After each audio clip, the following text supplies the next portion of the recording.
ইয়াত উপস্থিত থকা মই সকলোকে কৈছোঁ যে আপোনালোকে পিছুৱাই যাওক।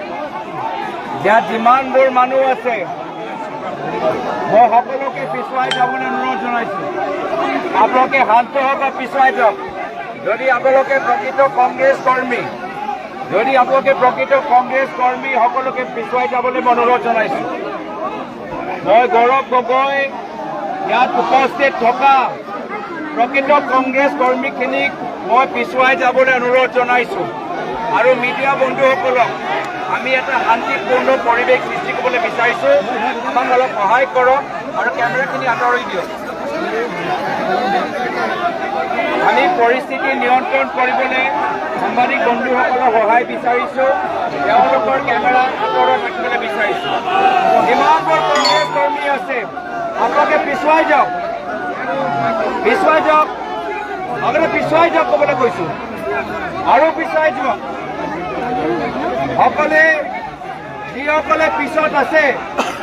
যিসকলে পিছত আছে তেওঁলোকে হ'ল প্ৰকৃত কংগ্ৰেছ কৰ্মী। যিসকলে পিছত আছে সেয়া হ'ল তেওঁলোকে প্ৰকৃত কংগ্ৰেছ কৰ্মী। সকলোকে মই পিছুৱাই যাবলৈ অনুৰোধ জনাইছোঁ।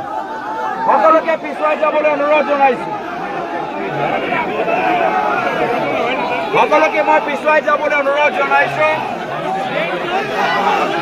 সকলোকে পিছুৱাই যাবলৈ অনুৰোধ জনাইছোঁ। আৰু পিছুৱাই যাওক। আপোনালোকে পিছুৱাই যাওক। আপোনালোকে পিছুৱাই যাওক। আমাৰ যিমানবোৰ আমাৰ জিলা কংগ্ৰেছ আছে, জিলা কংগ্ৰেছৰ কৰ্মীখিনি আমাক সহায় কৰিবলৈ অনুৰোধ জনাইছোঁ। আমাক কোনো জিন্দাবাদ নালাগে। আমাক কোনো জিন্দাবাদ আমি জিন্দাবাদ বিচৰা নাই। আমি জিন্দাবাদ বিচৰা নাই। যদি আপোনালোকে কংগ্ৰেছ আপোনালোকে মোৰ কথা শুনিব। যদি আপোনালোকে কংগ্ৰেছ আপোনালোকে মোৰ কথাখিনি শুনিব। মই সকলোকে অনুৰোধ কৰিছোঁ আমাক জিন্দাবাদ নালাগে। যিমানবোৰ আমাৰ জিলা কংগ্ৰেছৰ মানুহবোৰ আছে, যিমানবোৰ আমাৰ প্ৰদেশ কংগ্ৰেছৰ মানুহবোৰ আছে, আমি সকলোকে অনুৰোধ কৰিছোঁ যে মানুহবোৰক পিছুৱাই লৈ যাবলৈ আমাক সহায় কৰক। মানুহবোৰক পিছুৱাই লৈ যাবলৈ সহায় কৰক। পিছুৱাই যাওক। মানুহবোৰক আমাক পিছুৱাই লৈ যাবলৈ অনুৰোধ জনাইছোঁ। মোৰ কথা শুনক। মই আজি আমি সকলোৱে দেখিছোঁ। মোৰ কথা শুনক। আৰু আপোনালোকে যেনেদৰে সেৱা দলৰ এটা চেইন আমি বান্ধি ৰাখোঁ, এই ৰছীটো আমাৰ চেইন নহয়। এই ৰছীটো হ'ল পুলিচৰ চেইন। কিন্তু কংগ্ৰেছ দলৰ চেইন এই ৰছীৰ পৰা 10 ফুট পিছুৱাই হ'ব লাগে। এইটো হ'ল পুলিচৰ চেইন। এইটো হ'ল পুলিচৰ সীমা। যদি আপোনালোকে কংগ্ৰেছ ইয়াৰ পৰা 10 ফুট পিছুৱাই যাওক। 10 ফুট পিছুৱাই যাওক। যদি আপোনালোকে কংগ্ৰেছ পুলিচৰ ৰছীৰ পৰা 10 ফুট পিছুৱাই যাওক। 10 ফুট পিছুৱাই যাওক। যদি আপোনালোকে প্ৰকৃত কংগ্ৰেছ আৰু ইয়াত আপোনালোকে শান্তিপূৰ্ণভাৱে নিজৰ কথাবোৰ ক'বলৈ বিচাৰে, তেতিয়া সকলোকে 10 ফুট পিছুৱাই যাবলৈ আমি অনুৰোধ জনাইছোঁ। আজি আমি দেখা পাইছোঁ যে বিভিন্ন বিজেপি দলৰ নেতাসকল কেনেদৰে তেওঁলোকে চাৰিওফালে ভ্ৰমণ কৰিছে। আমি ইতিমধ্যে তেওঁলোকৰ বিৰুদ্ধেও আমি এটা অভিযোগ আমি দাখিল কৰিবলৈ গৈছোঁ। আমি আশা কৰোঁ যে নিৰপেক্ষ ভূমিকা সকলোৱে গ্ৰহণ কৰিব। মই আশা কৰোঁ যে আমাৰ যিমানবোৰ আমাৰ কৰ্মীখিনি আছে আপোনালোকে ইয়াত পৰিৱেশটো বেয়া হ'বলৈ নিদিব। ইতিমধ্যে আপোনালোকে শান্তিপূৰ্ণভাৱে নিজৰ কথাবোৰ দাঙি ধৰিছে। অসমৰ জনসাধাৰণ ইয়াত উপস্থিত থকা সাংবাদিকসকলৰ কেমেৰাৰ যোগেদি আপোনালোকক চাই আছে। সমগ্ৰ অসমবাসী ৰাইজে আজি এই চেনেলৰ যোগেদি আপোনালোকক চাই আছে। যদি আপোনালোকে আইন শৃংখলা বজাই ৰাখে তেতিয়া মানুহে গম পাব যে হয় যে কংগ্ৰেছ দল শান্তিৰ ওপৰত বিশ্বাস কৰে।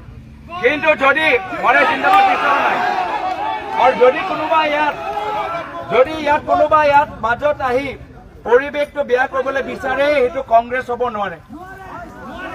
যদি কোনোবা পৰিৱেশ বেয়া কৰিবলৈ আহিছে, ইয়াত কোনোবা এণ্টি ছ'চিয়েল এলিমেণ্ট কোনোবা যদি সোমাইছে সেয়া কংগ্ৰেছ নহয়, তেওঁলোকৰ দায়িত্ব আমি লোৱা নাই, তেওঁলোকৰ দায়িত্ব আমি নলওঁ। আমাৰ কংগ্ৰেছৰ মানুহখিনি আমি অনুৰোধ কৰিছোঁ যে পুলিচৰ ৰছীৰ পৰা 10 খোজ তেওঁলোকে পিছুৱাই থাকিব। আমি আলোচনা কৰি আছোঁ। ধন্যবাদ। আপোনালোকে যে ইমান দেৰি আপোনালোকে যে আমাক সাহস দিছে, মই সাহস দিয়াৰ বাবে সকলোকে ধন্যবাদ জ্ঞাপন কৰিছোঁ। মোক জিন্দাবাদ নালাগে, আমি জিন্দাবাদ কৰিবলৈ অহা নাই। আপোনালোকে আজি আমাক সাহস দিছে, আপোনালোকে হ'ল আমাৰ তৃণমূল আচল বাস্তৱ শক্তি। মই সকলোকে ধন্যবাদ জ্ঞাপন কৰিছোঁ আৰু সকলোকে বিনম্ৰ অনুৰোধ কৰিছোঁ যে অলপ আমি 15-20 মিনিট অলপ আমি শান্ত থাকোঁ। 15-20 মিনিটৰ অলপ আমি শান্ত থাকোঁ। কিবা আমাৰ আলোচনা হৈ আছে, আলোচনা মোৰ মন ভাল হ'ব যদি আপোনালোকে 15-20 মিনিট শান্ত থাকে। মই অনুৰোধ জনাইছোঁ আপোনালোকে শান্ত থাকক, লাগিলে আৰামছে বহক, কথাখিনি পাতক, কিন্তু আপোনালোকে এতিয়া বৰ্তমান আমি কোনো ধৰণৰ আমি পলিটিকেল শ্লোগান দিবলৈ আমি এটা বিৰতি লৈছোঁ। 20 মিনিটৰ কাৰণে আমি পলিটিকেল শ্লোগান দাঙি নধৰোঁ। মই সকলোকে পুনৰবাৰ আজি আপোনালোকে আমাক যে সাহস দিছে, মই তাৰ বাবে চবকে ধন্যবাদ জ্ঞাপন কৰিছোঁ আৰু সকলোৰ সহায় সহযোগিতা কামনা কৰিছোঁ। ধন্যবাদ।